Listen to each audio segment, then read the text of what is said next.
વિદ્યાર્થી મિત્રો, સ્થિત વિદ્યુત સ્થિતિમાન અને કેપેસિટન્સ આપણે સ્વાધ્યાયનો 2.2 એક્ઝામ્પલ. 10 સેન્ટીમીટરની બાજુવાળા નિયમિત ષટકોણના દરેક શિરોબિંદુએ 5 માઇક્રોકુલમ વિદ્યુતભાર છે. ષટકોણના કેન્દ્ર પર સ્થિતિમાન ગણો. આપણે એક નાની સરખી આકૃતિ દોરીએ.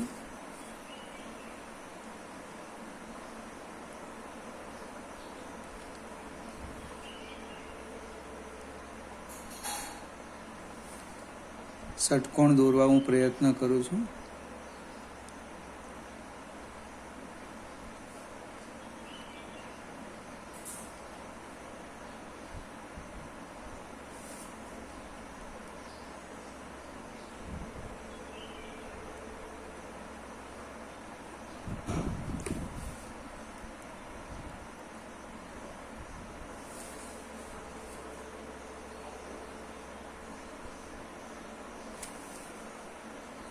એક્ઝેક્ટ ષટકોણ દેખાતો નથી.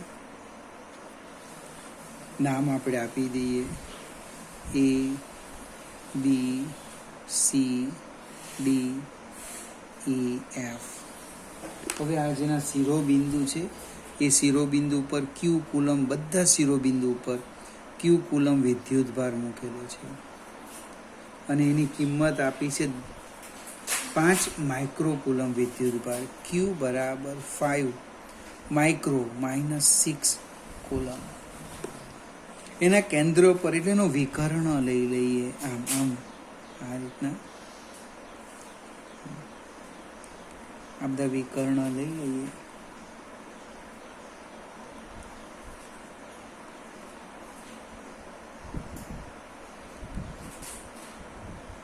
એક્ઝેક્ટ આકૃતિ મારી બરાબર નથી.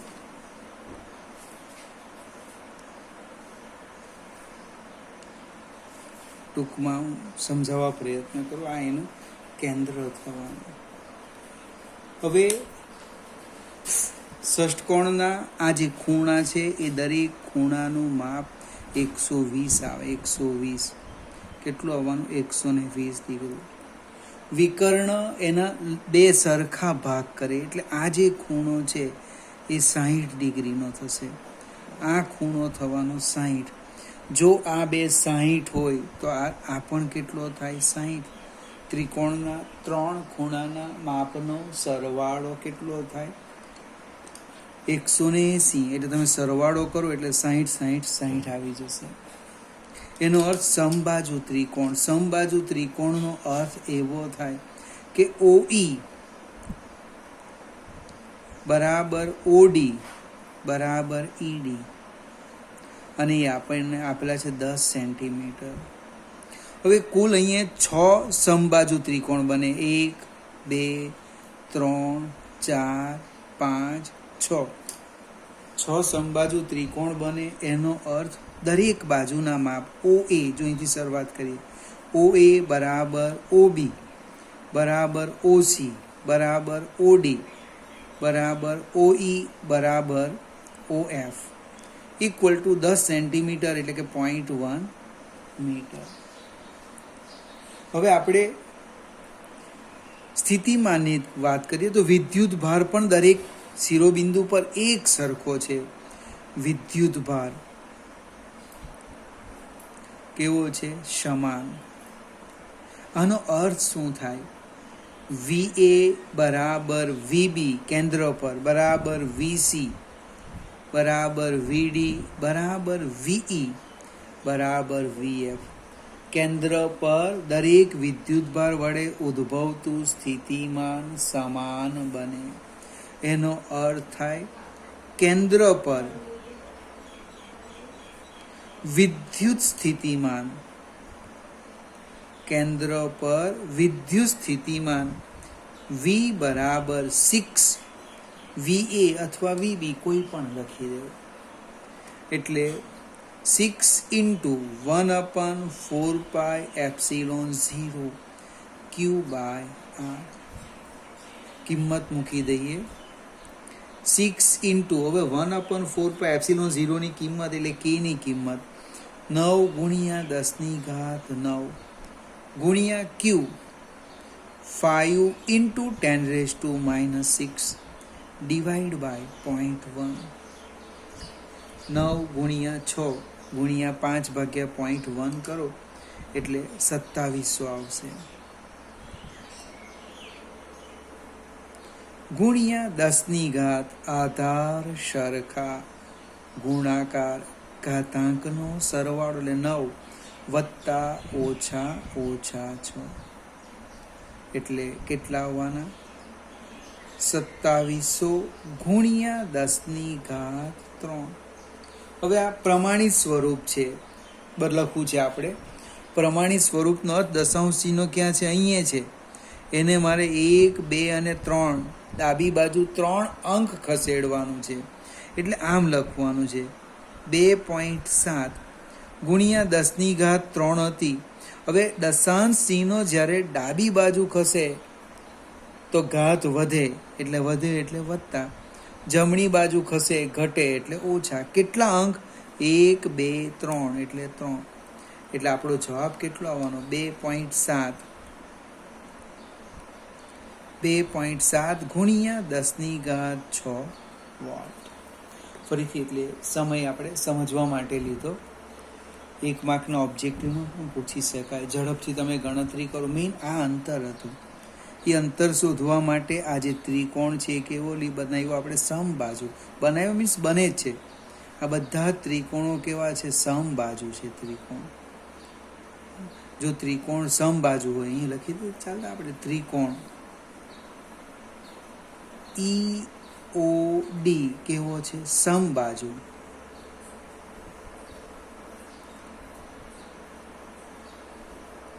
માટે આ લખાય ત્રિકોણ EOD સમબાજુ માટે આ દરેક માટે લાગુ પડે છે આગળ જઈએ બીજા નાના નાના ઓબ્જેક્ટિવ છે એ સમજવા પ્રયત્ન કરીએ આપણે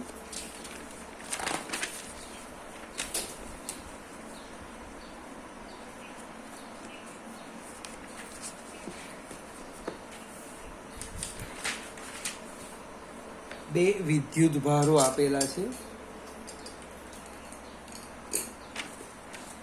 2 માઇક્રોકુલમ અને -2 માઇક્રોકુલમ એકબીજાથી 6 સેન્ટીમીટર દૂર બિંદુઓએ A અને B પર મૂકેલા છે તંત્રના કોઈ સમસ્થિતિમાન પોસ્ટની ઓળખ કરો આ સપાટી પર દરેક બિંદુએ વિદ્યુત ક્ષેત્રની દિશા કઈ છે હવે 2.3 એક નાનું સરખું ઓબ્જેક્ટિવ છે તમને વિદ્યુત ડાયપોલ આપેલો છે આ રીતના જસ્ટ વિચારીએ અને A કેવું અને B કેવું અહીં જે વિદ્યુત ભાર મૂકેલો છે QA એ 2 માઇક્રોકુલમ છે 2 ગુણ્યા 10⁻⁻6 QB એ ઋણ છે -2 ગુણ્યા 10⁻⁻6 કુલમ એ બંને વિદ્યુત ભારો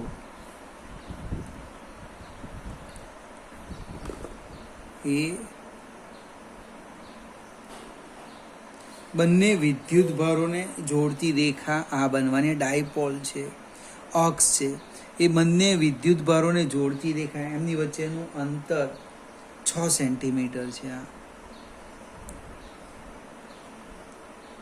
એટલે 3 સેન્ટીમીટર અંતરે એક વિષુવ રેખા આવવાની આને આપણે શું કહેવાના વિષુવ રેખા આ વિષુવ રેખામાંથી પસાર થતું સમતલ એ કેવું બનવાનું સમસ્થિતિમાન પોસ્ટ વિષુવ રેખા પર સમસ્થિતિમાન પોસ્ટ બનવાનું આ આપણે લખવું તો લખી દઈએ અહીંયા વિષુવ રેખા પર દરેક બિંદુ પાસે વિદ્યુત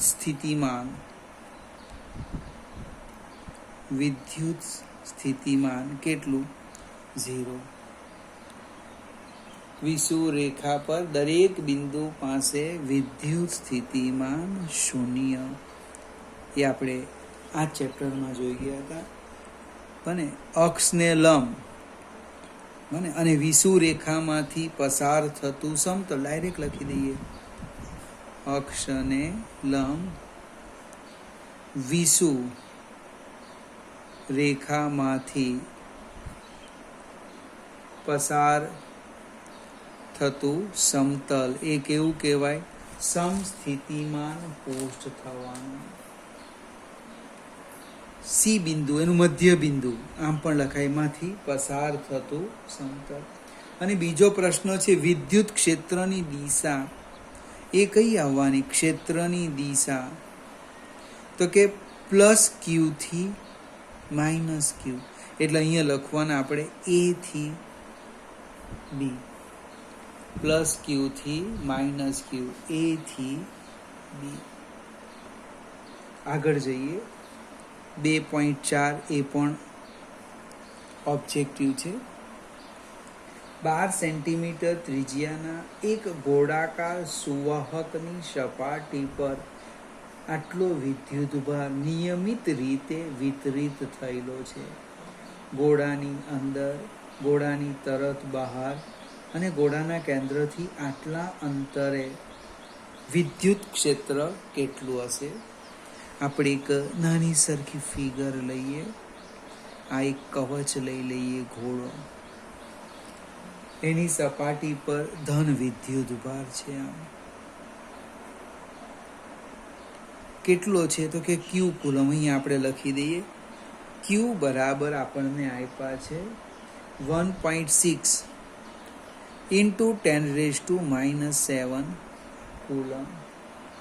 આ જે કવચ છે એ કવચની ત્રિજ્યા સ્મોલ આર આપી છે 12 સેન્ટીમીટર. હવે પ્રશ્ન પૂછેલો છે વિદ્યુત ક્ષેત્રના. ચેપ્ટર 1ની વાત કરી છે એટલે કવચની અંદર લખું. પહેલું સ્ટેપ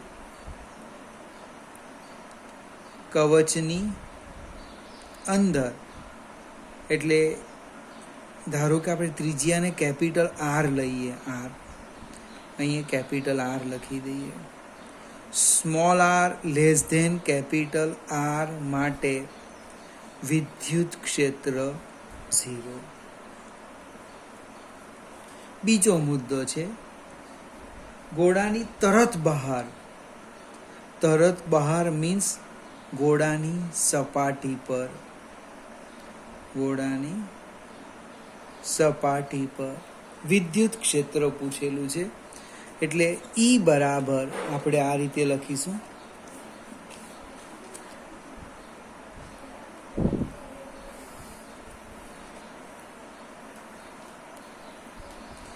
ઈ બરાબર 1/4πε0 Q/r². ક્ષેત્રની દિશા છે ત્રિજ્યાવર્તી. 1/4πε0 એટલે 9 × 10⁻9 ગુણ્યા Q 1.6 ઇન્ટુ 10⁻⁷ ડિવાઈડ બાય ત્રિજ્યા છે 12 સેન્ટીમીટર એટલે એને 0.12 મીટર થશે.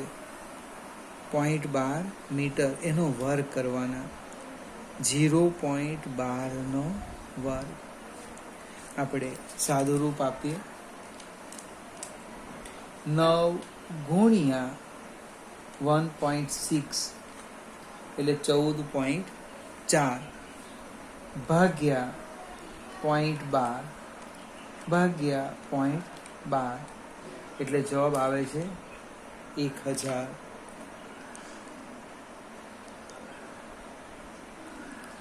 ગુણ્યા 10 આધાર સરખા અંશમાં જો ગુણાકાર છે 9 + -7 1000 આ રીતે લખાય. 10⁻³ ગુણ્યા 10⁻².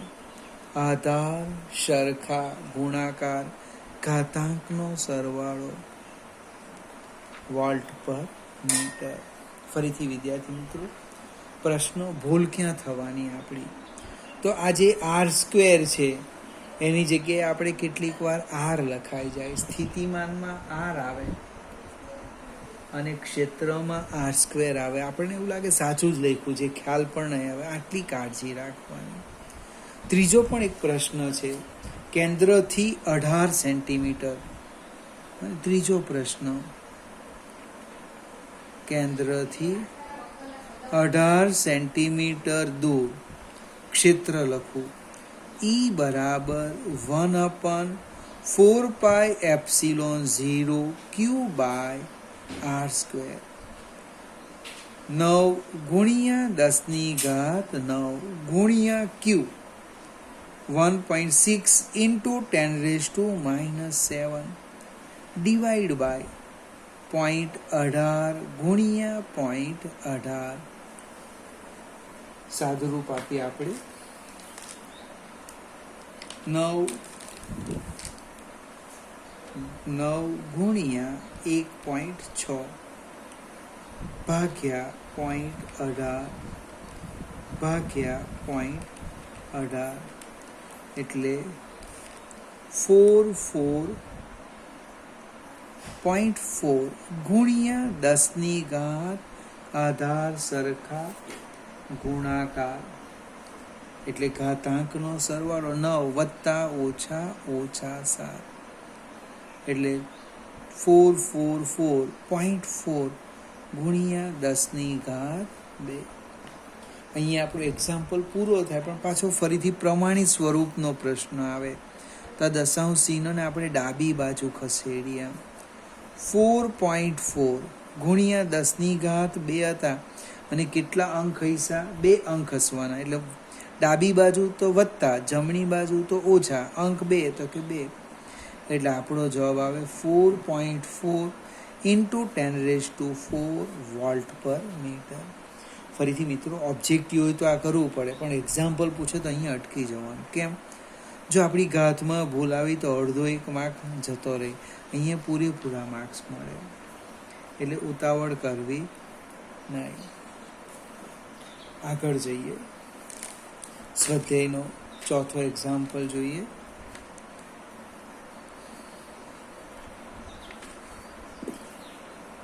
પ્લેટો વચ્ચે હવા હોય તેવા સમાંતર પ્લેટ કેપેસિટરનું કેપેસિટન્સ 8 pF છે. જો પ્લેટો વચ્ચેનું અંતર અડધું કરવામાં આવે અને તેમની વચ્ચેના અવકાશને ડાઇલેક્ટ્રિક અચળાંક 6 ધરાવતા દ્રવ્યો વડે ભરી દેવામાં આવે તો તેનું કેપેસિટન્સ કેટલું હશે? ખૂબ મજાનો ઓબ્જેક્ટિવ છે. એક નાની સરખી આકૃતિ જોઈએ. આ આપણે પહેલું કેપેસિટર લઈએ. આ રીતે હાલમાં અહીંયા હવા છે, બને માધ્યમમાં કોણ છે? હવા, શૂન્ય અવકાશ. એટલે હું આ રીતે લખીશ, ડાઇલેક્ટ્રિક પદાર્થની ગેરહાજરીમાં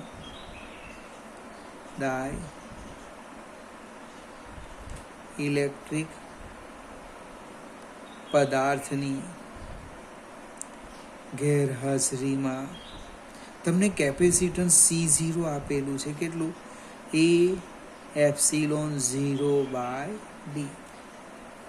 હવે કયું સ્ટેપ લેવાનું? તો બાજુમાં લખીએ આપણે. હવે આપણે અંતર અડધું કરી દેવાના. આજે અહીંયા અંતર કેટલું હતું? D હતું ને, એને આપણે અડધું કરી દઈએ. એટલે D/2 કરવાના. આ ફિગર આમ સમજવા પ્રયત્ન કરીએ. આ જે અંતર છે હવે D/2 થઈ ગયું. આ અંતર કેટલું થવાનું? D/2. હવે એની અંદર જે છે તે ડાઇલેક્ટ્રિક પદાર્થ મૂકવાના. એનો તમને K આપેલો છે. K કેટલો છે? 6. તો કેપેસિટન્સ લખીએ આપણે. ડાઇલેક્ટ્રિક પદાર્થની, જો ડાઇલેક્ટ્રિક પદાર્થની હાજરીમાં કેપેસિટન્સ, તો એ આ રીતે લખાશે, C is equal to A epsilon by D/2. આ બે ઉપર જવાના, એટલે twice A epsilon by D. પણ આપણને ખબર છે epsilon by epsilon 0 is equal to K, એટલે એપ્સિલોન 0 સામે જવાના, એટલે એપ્સિલોન બરાબર કે એપ્સિલોન 0. આ કિંમત હું આની અંદર મૂકી દેમ તો શું થાય? સી બરાબર ટ્વાઇસ કે એ એપ્સિલોન 0/d. ખ્યાલ આવશે કે નહીં આવશે? એપ્સિલોનની કિંમત આપણે મૂકી દીધી. કઈ મૂકી? એપ્સિલોનની કિંમત મૂકી કે એપ્સિલોન 0. કે મેં આગળ લખ્યો છે, ટ્વાઇસ કે એ એપ્સિલોન 0/d. પણ એ એપ્સિલોન 0/d ની કિંમત મને ખબર છે, સી બરાબર ટ્વાઇસ કે C0, જે આપણને આપેલા છે 8, મને અહીંયા લખી દે ને, 8 pf. pf એટલે 10⁻12 ફેરેડ, એટલે કે 2 ગુણ્યા 6 ગુણ્યા 8 ગુણ્યા 10⁻12, એટલે કેટલા થવાના? 96. 2 ગુણ્યા 6, 6 12 96 ઇન્ટુ 10⁻12 ફેરેડ. અને કાઢી નાખવું હોય તો આમ લખું, pf. ડાઇલેક્ટ્રિક પદાર્થની ગેરહાજરીમાં કેટલા હતા? 8 pf હતા.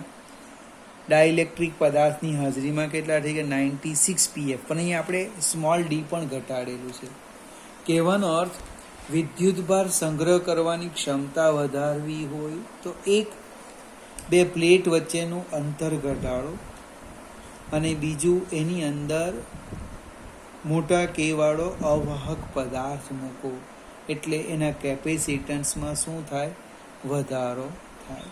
ફરીથી મિત્રો, આજના બધા જ દાખલા અગત્યના છે ને, ઓબ્જેક્ટિવમાં પૂછી શકાય એવા છે, ભલે આપણને સમજવામાં સમય ગયો.